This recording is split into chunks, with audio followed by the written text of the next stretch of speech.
Assalamualaikum warahmatullahi wabarakatuh. Shalom, Om Swastiastu, Namo Buddhaya, Salam Kebajikan. Selamat pagi untuk kita semua, dan semoga semua yang hadir di dalam Zoom ini dalam keadaan baik dan tidak kurang suatu apapun. Saya mengucapkan selamat datang kepada Bapak Kaprodi, kepada Bapak Ibu dosen yang kami cintai, kepada teman-teman panitia dan teman-teman peserta yang saya cintai. Sebelum saya berbicara banyak hari ini, perkenankan saya untuk memperkenalkan diri terlebih dahulu. Perkenalkan, nama saya Brigita Aristia, namun saya akrab dipanggil Brigita ataupun Gita. Saya adalah mahasiswa Ilmu Komunikasi semester 5 di Untak Surabaya. Pada kesempatan kali ini, saya akan membawakan satu topik yang cukup menarik dan seru sekali untuk dibahas ya teman-teman semuanya. Dan sebelumnya saya ingin bertanya nih, teman-teman apakah pernah mengalami satu pengalaman di mana teman-teman ini tiba-tiba ditunjuk untuk berbicara di depan orang banyak ini? Apakah pernah ada pengalaman seperti itu? Nah benar, itu adalah public speaking. Seperti yang kita tahu, public speaking adalah bahasa Inggris ya, dari adaptasi dari bahasa Inggris, dan yang artinya adalah public, yang artinya adalah khalayak ramai, yaitu masyarakat, dan speaking adalah berbicara. Jadi kalau misalnya kita simpulkan, public speaking adalah berbicara di depan umum, berbicara di depan orang banyak. Dalam public speaking ini sendiri terdapat beberapa teknik yang harus dikuasai ya, antara lain itu dalam pelafalan, dalam kecakapan kita untuk menyampaikan suatu informasi, dan eye contact kita kepada para audiens, dan lain sebagainya gitu ya teman-teman. Jadi mungkin ada beberapa yang pernah mengalami public speaking ini, mengalami kendala gitu ya di dalam public speaking ini. Misal merasa deg-degan, berdebar-debar ya, terus gemeteran itu, atau yang biasanya kita sebut sebagai demam panggung kayak gitu. Terus misal lupa teks, lupa informasi yang akan kita sampaikan. Mungkin untuk beberapa orang ini adalah salah satu hal yang remeh gitu ya, karena dianggap mudah gitu. Kita hanya berbicara saja di depan umum, tidak ada apa-apa lagi ya gitu. Tapi teman-teman, kalau misalnya teman-teman di sini udah pernah merasakan, mungkin ada yang sudah pernah merasakan tiba-tiba dipanggil ke depan gitu ya, terus harus berbicara. Itu tidak semudah yang dilihat, karena sebenarnya public speaking sendiri itu memerlukan beberapa taktik atau beberapa cara agar bisa tampil maksimal di depan umum seperti itu.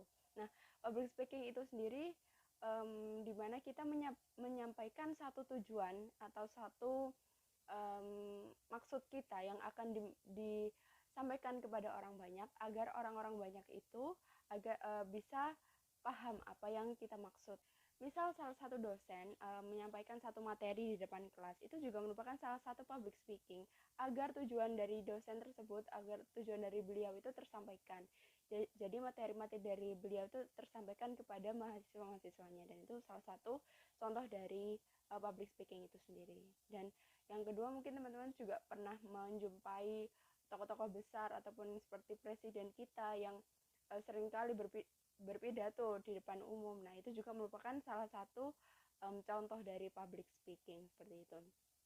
Mungkin hingga sekarang public speaking sering dikaitkan dengan salah satu jurusan di perkuliahan, apalagi kalau bukan ilmu komunikasi ya. Jadi banyak sekali orang yang bilang, oh kalau misalnya kita belajar komunikasi, kita pasti harus bisa melaksanakan public speaking. Dan itu memang tidak ada salahnya juga teman-teman ya, karena kita memang di sini dituntut untuk bisa berbicara dan menyampaikan tujuan kita kepada khalayak ramai seperti itu di jurusan kita di ilmu komunikasi ini. Nah, mungkin sebagian teman-teman ini bertanya, apakah public speaking ini hanya diperuntukkan oleh mahasiswa ilmu komunikasi saja? Jawabannya tentu salah besar kalau misalnya teman-teman punya pikiran seperti itu. Karena teman-teman, public speaking ini digunakan oleh semua jurusan di dunia ini ya, tanpa kecuali kayak gitu. Jadi kita sedikit banyak memerlukan skill public speaking ini untuk mengasah cara bicara kita di depan umum seperti itu. Entah itu ada jurusan bisnis ataupun teknik misal, tapi kita juga harus memerlukan public speaking ini. Nah, itu kan tadi untuk ini ya, untuk teman-teman perkuliahan ya. Bagaimana jika untuk remaja di luar sana ya, mungkin memilih jalan untuk tidak berkuliah atau memilih untuk bekerja, apakah public speaking ini tetap penting? Jawabannya tetap sama, yaitu sangat penting. Karena public speaking ini sendiri sebenarnya ya teman-teman tidak dikhususkan untuk salah satu kalangan saja, namun public speaking ini berguna sekali untuk semua orang.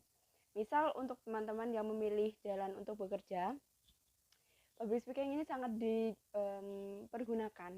Saat memilih dunia kerja pun nanti teman-teman akan dituntut untuk selalu dapat berkomunikasi dengan baik dengan orang-orang kayak gitu. Jadi di dunia perkuliahan atau di dunia pekerjaan juga itu sangat amat penting. Jadi untuk teman-teman yang sekarang sedang menyiapkan bangku kuliahnya atau sedang menyiapkan pekerjaannya nanti, untuk mengasah skill public speaking ini adalah salah satu keharusan yang bisa dikuasai oleh setiap mahasiswa atau setiap calon-calon pekerja seperti itu.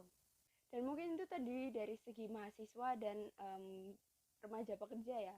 Kalau misalnya di kehidupan sehari-hari, penting nggak kira-kira teman-teman? Jawabannya tetap sama.